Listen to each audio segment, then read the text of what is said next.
A short time ago, the United States military began major combat operations in Iran.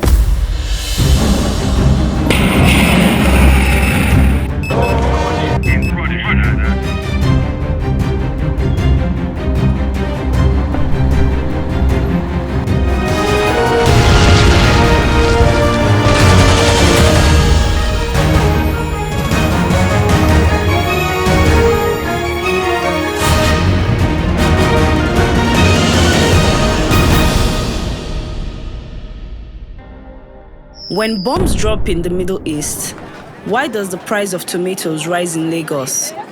Why does bread become more expensive in Nairobi or Accra? This war is not about territory. It's about your wallets. They show up in your fuel tank. They transform from geographic expression into economic stress events. Nigeria is already grappling with a cost of living crisis, and it could be further deepened by the spike in global oil prices.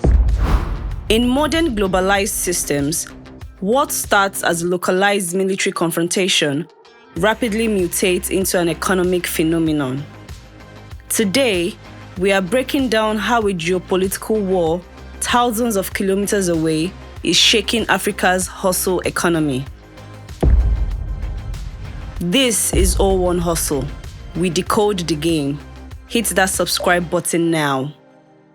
The US, Israel, and Iran are fighting, but you are the one paying the bill. But if the conflict drags on, the crisis will reach your petrol pumps and supermarkets, and eventually you will end up paying for the war in West Asia. Food represents 40% of household expenditure in sub-Saharan Africa. Now imagine fuel goes up by 30%. In that context, inflation is not abstract, it is destabilizing. The battlefield is regional. The economic blast radius is global, and Africa sits directly in the shock path. Unlike the Russia-Ukraine war, which primarily disrupted grain and fertilizer supply, a wider US-Israel-Iran conflict strikes at the core of global energy infrastructure. In this conflict, two maritime routes matter most. First, the Strait of Hormuz. Roughly 20% of global oil supply passes through this tiny stretch of water. Second, the Red Sea-Suez Canal corridor. Around 12% of global trade and nearly 30% of container traffic transit this route. 50 ships parked in these waters. It's not clear when they can move. If Iran closes either corridor, or if US blockades them, the supply chain will snap. The consequences are immediate, and Africa feels that shock first. Let me break this down in simple terms. Even if your country produces oil, it still imports fuel.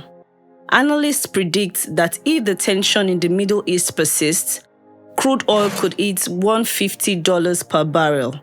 And if it hits $150 per barrel, petrol in Lagos could jump 30 to 50% within weeks. If price goes above $85 a barrel, we might see petrol prices trade at over 1,000 naira per litre. Now, you might say some African countries produce crude oil and high oil prices are good, right? Wrong. That's the old logic. Most African countries, including Nigeria, import refined petroleum products, even when they produce the crude. And here is where it gets serious. When crude oil jumps, the landing cost skyrockets and fuel prices rise locally.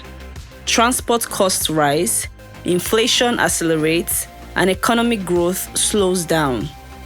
America can print money, African governments cannot. A crude oil spike is therefore not a headline inconvenience. It is a fiscal stress event for Africa. And if the Strait of Hormuz is threatened, markets will respond before policymakers can. The Red Sea is not just a Middle Eastern flashpoint. It's a lifeline for East and North Africa. If it's blocked, ships reroute around the Cape of Good Hope. adding 10 to 20 days to transit. Freight costs jump, insurance premiums spike, cash cycle stretch, inventory shrinks. That's how a missile fired in the Middle East makes bread more expensive in Accra. For African importers who already operate on thin margins, higher freight costs erase profitability. Here's the brutal part. For countries with dollar-denominated debt, a stronger dollar plus higher import costs means rising debt servicing burdens, more pressure on foreign reserves, and African governments will have to choose between paying foreign debt or protecting our citizens from inflation. Energy and shipping disruptions eventually feed into food systems, which means fertilizer costs rise because of the natural gas inputs. Transport of grain becomes more expensive. Imported staples inflate in price, and domestic production struggles under input cost pressure.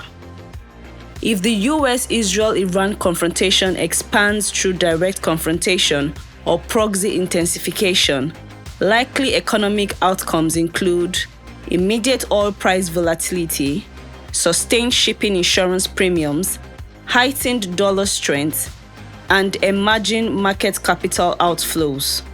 For many African economies, the consequences include currency defense, debt stress, and social pressure.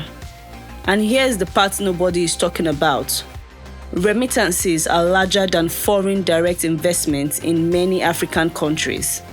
Millions of Africans rely on money sent home from abroad. A huge chunk of our hustle economy is funded by our brothers and sisters in the diaspora. Many are in the Gulf: Dubai, Qatar, Oman, Kuwait, Saudi Arabia. The Gulf economies are already contracting in fear of the war. That may mean job cuts for African migrants there. Soon, the money will stop flowing home.